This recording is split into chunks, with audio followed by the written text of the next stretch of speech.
Nama saya Monalita Bersagala dengan NIM 124370004 dari Teknik Pertambangan Angkatan 2024. Di sini izinkan saya untuk melakukan sedikit sharing terkait sebuah buku yang berjudul All of Grace. Di sini saya akan melakukan sharing berupa 2 bab dari buku ini. Yang pertama yang saya ambil yaitu berjudul Repentance Must Go with Forgiveness, yang artinya pertobatan harus disertai dengan pengampunan.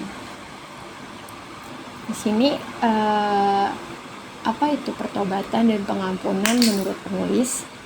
Di sini saya bisa membuat pengertian yang saya dapatkan sendiri daripada yang ingin penulis sampaikan lewat buku ini. Yang pertama itu ada pertobatan. Apa sih pertobatan itu? Penulis ini melihat pertobatan adalah sesuatu yang menyimpang daripada jalan Tuhan, dosa, perbuatan buruk yang disesali pada masa lampau, seperti itu.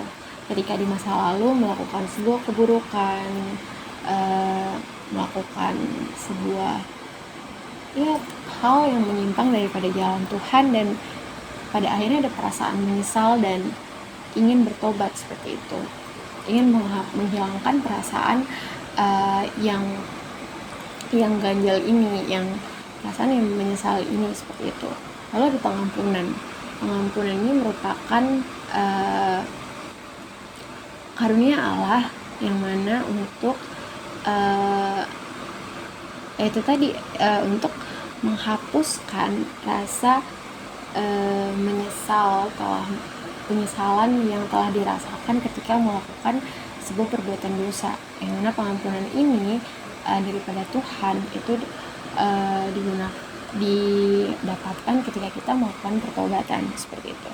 Lalu di sini ada 2 ayat yang saya cari yang berkaitan dengan topik ini. Yang pertama itu ada 2 Tawarik 7 ayat 14 yang berbunyi, dan umatku yang atas namaku disebut merendahkan diri, berdoa dan mencari wajahku, lalu berbalik dari jalan-jalannya yang jahat, maka aku akan mendengar dari sorga dan mengampuni dosa mereka serta memulihkan negeri mereka.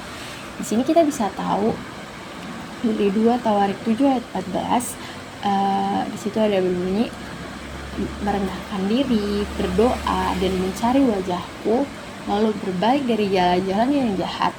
Jalan-jalannya yang jahat di sini adalah dosa, yang mana sikap dari pertobatan itu seperti merendahkan diri, berdoa dan mencari Tuhan, berbalik daripada dosa-dosa yang dulu dilakukan menuju ke jalan Tuhan, itu adalah sikap pertobatan yang dilakukan manusia. Lalu di sini lanjutnya ada, maka aku akan mendengar dari sorga dan mengampuni dosa mereka serta memulihkan negeri mereka. Yang bisa saya ambil dari sini adalah ketika kita melakukan pertobatan, maka Tuhan akan mengampuni dosa kita serta memulihkan negeri mereka. Memulihkan negeri mereka yang di sini bisa saya tangkap adalah memulihkan hidup orang yang melakukan pertobatan, memulihkan perasaan, pikiran, menjadi orang yang tidak menyesal lagi, seperti itu, akan dosa-dosa yang sudah ia lakukan, lalu melakukan pertobatan dan diampuni Tuhan. Lalu yang ayat kedua itu ada Kisah Para Rasul 3 ayat 19, karena itu sadarlah dan bertobatlah supaya dosamu dihapuskan. Di sini dijelaskan bahwa kita harus bertobat agar kita diampuni. Jadi pertobatan itu memang disertai dengan pengampunan, begitupun pengampunan disertai dengan pertobatan. Penulis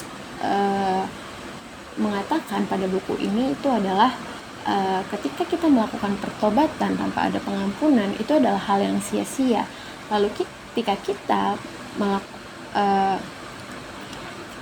membutuhkan pengampunan tanpa melakukan pertobatan, itu adalah hal yang cacat, yang mana di sini kita akan terus melakukan dosa, kita akan terus melakukan keburukan, menyimpang daripada jalan Tuhan, tetapi kita merasa, oh ya sudah, karena kita selalu diampuni.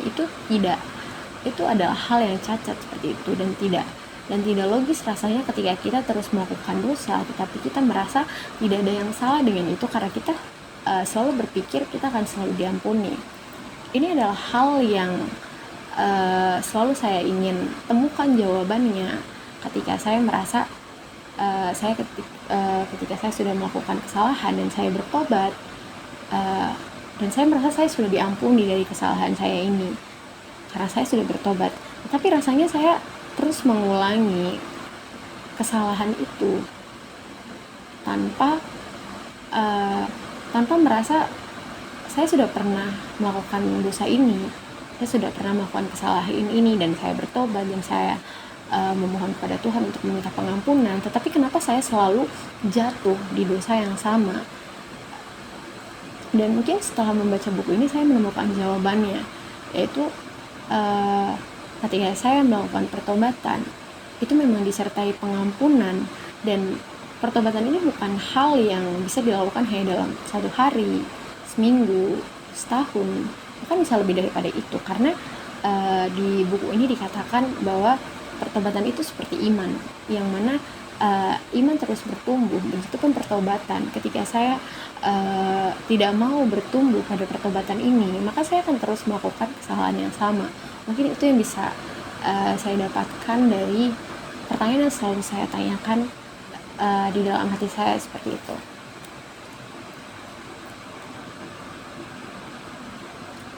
Lalu selanjutnya ada kata kunci di dalam bab ini. Saya selalu menemukan kata kesatuan, beriringan, dosa, kasih karunia, dan iman.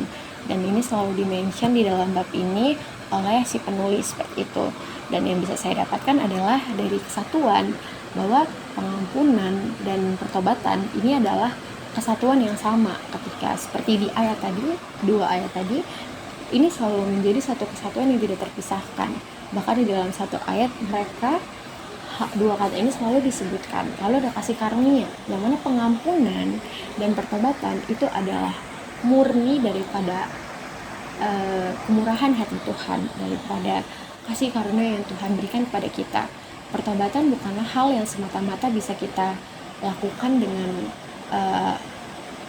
langsung seperti itu. Pasti kita menerima kasih karunia untuk bertobat ketika Roh Kudus dalam hati kita mengetuk hati kita, seperti hal yang kita lakukan itu salah dan kita merasa ada yang kita sesali, ada yang salah dengan hidup kita ini karena kita melakukan hal yang menyimpang daripada Tuhan. Ini merupakan kasih karunia daripada Allah lewat Roh Kudus.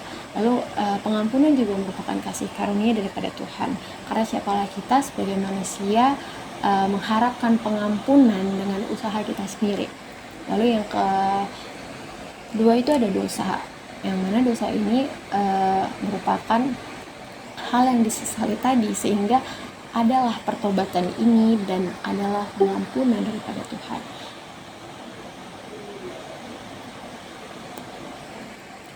Lalu ada beriringan, sama seperti kesatuan tadi. Beriringan ini selalu bersamaan, selalu jika ada pertobatan maka ada pengampunan, jika ada pengampunan maka ada pertobatan. Lalu yang terakhir itu adalah iman. Seperti yang saya mention sebelumnya, bahwa pertobatan itu seperti iman, dia selalu bertumbuh agar kita tidak mengulangi kesalahan yang sama, dan kita tidak bertobat lalu meminta pengampunan, bertobat lalu meminta pengampunan. Itu adalah hal yang cacat seperti itu di mata Tuhan. Jadi kita bisa misalkan pertobatan ini seperti iman yang terus bertumbuh, yang terus kuat, sehingga kita tidak kembali ke hal yang sama, hal yang diulang-ulang terus seperti itu siklusnya. Lalu di sini ada hal yang saya kutip, yaitu namun menurut kebaikan Allah yang tak terbatas, kita dijanjikan bahwa jika kita meninggalkan dosa, mengakuinya, dan dengan iman menerima kasih karunia yang disediakan dalam Kristus Yesus, Allah setia untuk mengampuni dosa kita dan menyucikan kita dari segala kejahatan. Lalu yang terakhir ada apa makna pertobatan dan pengampunan bagi mahasiswa Kristen di kampus. Menurut saya ketika menjadi mahasiswa ini merupakan hal yang baik dan juga hal yang cukup puas-puas, karena ketika menjadi mahasiswa ada banyak sekali tantangan, rintangan yang akan dijumpai selama perkuliahan seperti itu. Jadi dengan pertobatan dan pengampunan ini merupakan hal yang memang harus dipegang erat sebagai mahasiswa Kristen, terutama di kampus, di lingkungan yang kita tahu banyak karakter orang yang banyak tidak match dengan kita, yang nanti akan menimbulkan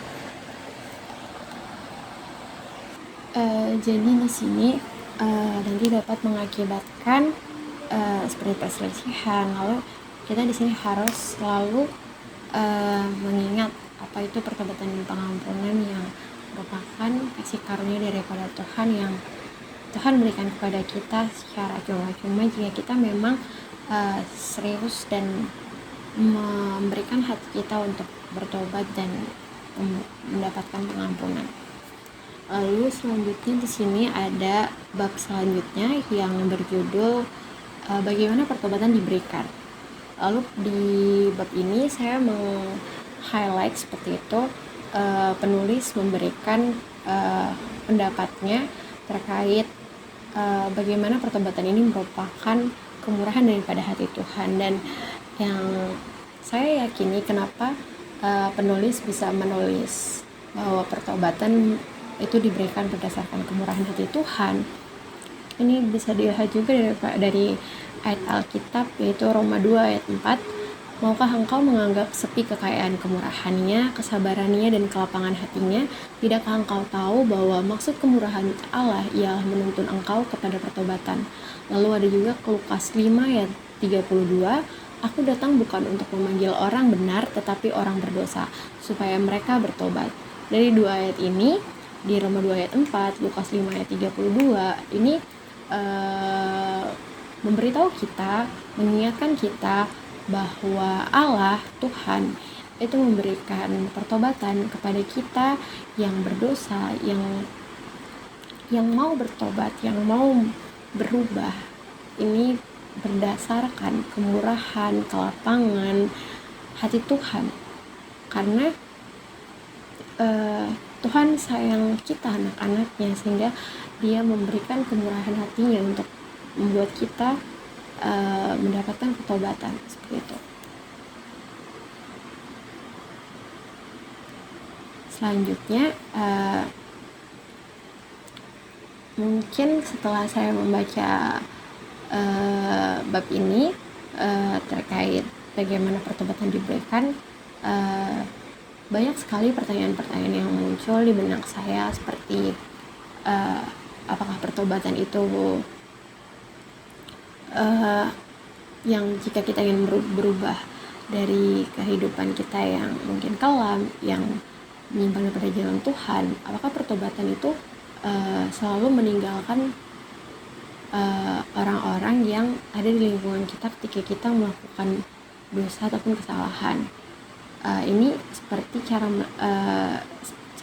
saya sebagai mahasiswa melihat pertobatan pada kehidupan di kampus, yaitu seperti ketika saya berada di ruang lingkup yang dimana teman-teman saya mungkin malas ke gereja, tidak rajin beribadah seperti itu, tidak rajin berdoa, melakukan saat teduh. Lalu saya terbawa arus seperti itu. Ketika dulu saya masih di rumah orang tua, saya rajin ke gereja, ikut pendalaman Alkitab dan segala macam. Tapi ketika saya berkuliah di perantauan, saya memasuki suatu circle pertemanan di kampus yang bisa dibilang tidak baik dalam hal rohani seperti itu, seperti malas ke gereja, jarang berdoa seperti itu. Apakah ketika saya akan melakukan pertobatan, ketika memilih untuk bertobat, mendapat karunia pertobatan, saya harus meninggalkan orang-orang yang saya kasihi ini, padahal dari sana saya terpengaruh seperti itu, untuk terpengaruh dampak-dampak negatif yang kebiasaan yang mereka lakukan. Jadi setelah membaca buku ini, saya sadar bahwa karunia bertobat itu pure dari Tuhan. Itu adalah kemurahan hati Tuhan, yang mana apapun yang ada di depan ketika saya memilih untuk bertobat, itu adalah karunia Tuhan. tidak perlu dipertanyakan, tidak perlu banyak dicela apa yang akan terjadi ke depannya jika saya seperti ini, ya, jika saya seperti itu. Buku ini mengajarkan saya banyak hal tentang pertobatan dan pengampunan. Mungkin itu saja yang bisa saya sampaikan pada sharing kali ini.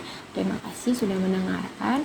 Maaf bila ada salah kata dan kesalahan dalam berucap. Shalom.